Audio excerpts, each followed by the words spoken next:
You ask Tiger to solve. This deals with linear equations with one unknown.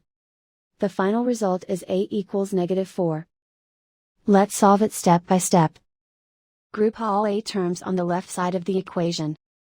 Subtract 2a from both sides.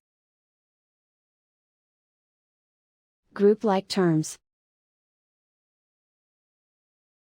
Simplify the arithmetic.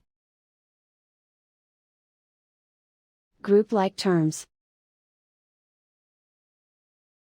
Simplify the arithmetic. Group all constants on the right side of the equation. Subtract 1 from both sides. Simplify the arithmetic.